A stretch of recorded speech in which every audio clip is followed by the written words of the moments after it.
Herkese selamlar. Bu videomda yapay zekaya Apex Legends ile ilgili birkaç belge sundum ve bunlar hakkında konuşmalarını istedim. Geçmişte nasıldı, şu an nasıl ve en önemlisi Apex Legends 2.0 sizce gelecek mi diye sordum. Onlar da kendi aralarında tartıştılar. Keyifli seyirler. Merhaba, bugünkü derinlemesine incelememize hoş geldin.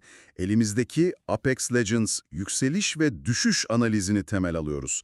Yani 2019'da böyle sahneye bomba gibi düşen ama şimdilerde ya oyuncular nereye gidiyor diye sorduran Apex Legends'ı konuşacağız. Evet, hoş bulduk.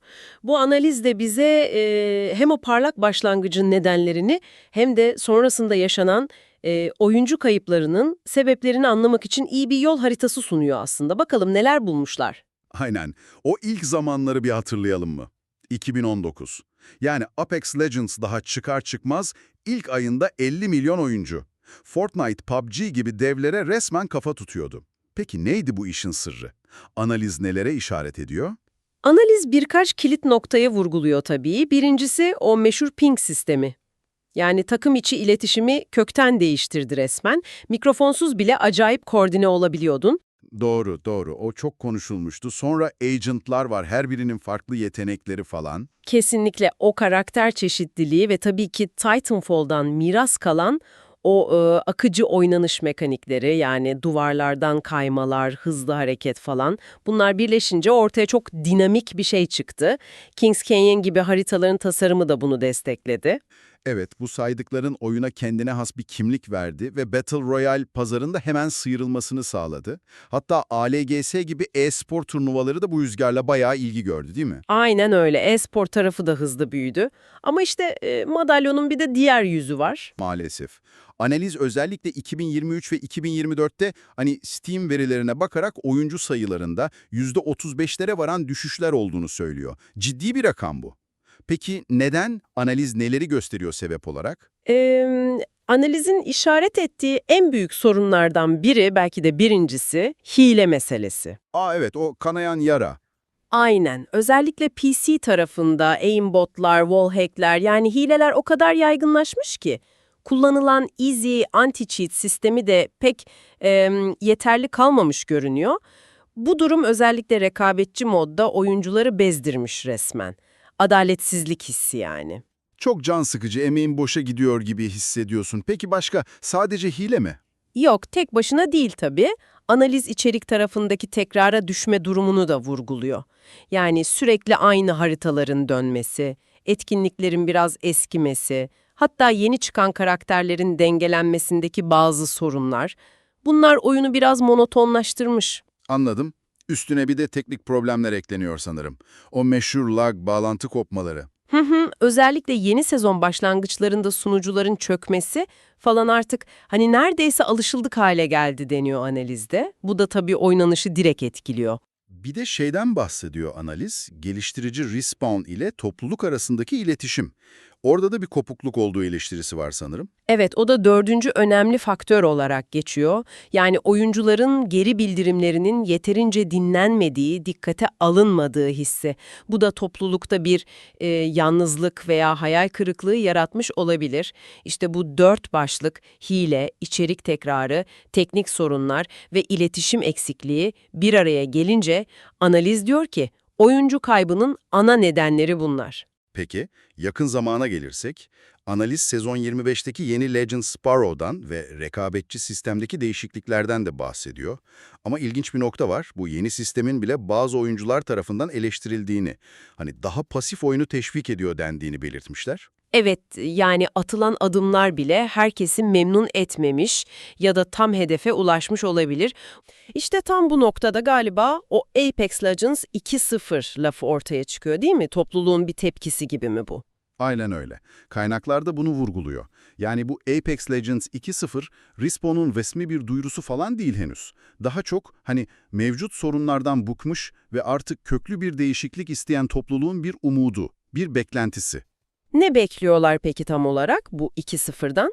Sadece yamalar değil anladığım kadarıyla. Evet, kesinlikle yüzeysel çözümler değil. Beklenti oyunun temellen yenilenmesi. Kaynaklara göre bu şu anlama geliyor. Oyunun motoru Source Engine biraz yaşlandı artık.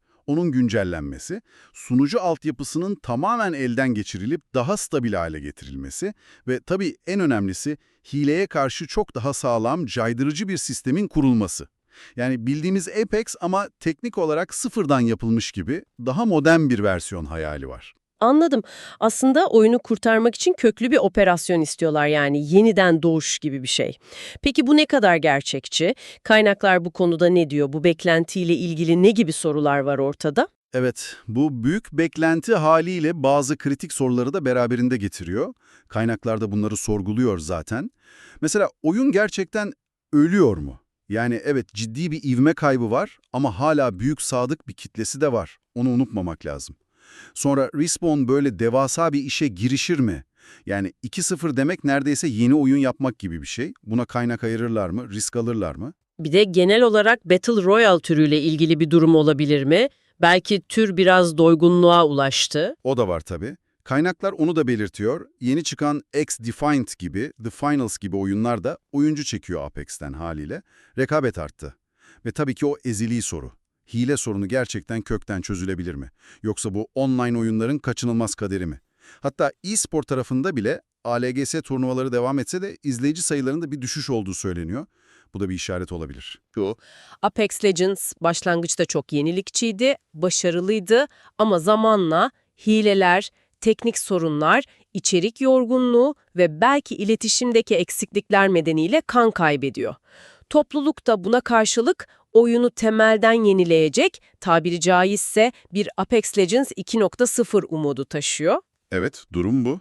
Ve tam bu noktada kaynakların işaret ettiği o geçmişteki iletişim sorunları ve çözümdeki yavaşlık akla gelince ilginç bir soru beliriyor aslında. Yani sence oyuncuların hayalini kurduğu bu kadar büyük, bu kadar köklü bir değişim, Respawn'un geçmişteki karnesi düşünülünce ne kadar olası? Yoksa topluluk yine daha küçük, belki yetersiz kalacak güncellemelerle mi yetinmek zorunda kalacak? İşte bu sanırım önümüzdeki dönemde hep birlikte üzerine kafa yoracağımız asıl soru olacak.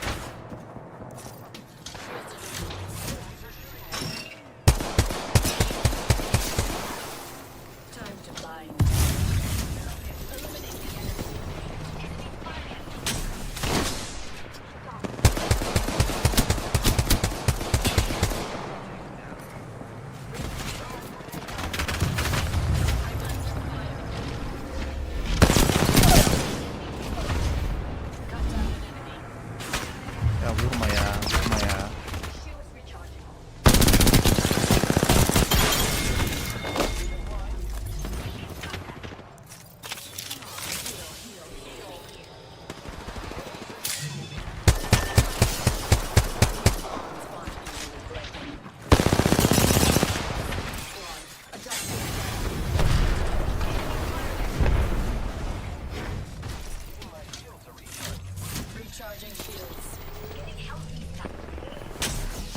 Kendileri kapışsın abi, biz niye kapışıyoruz? Anan...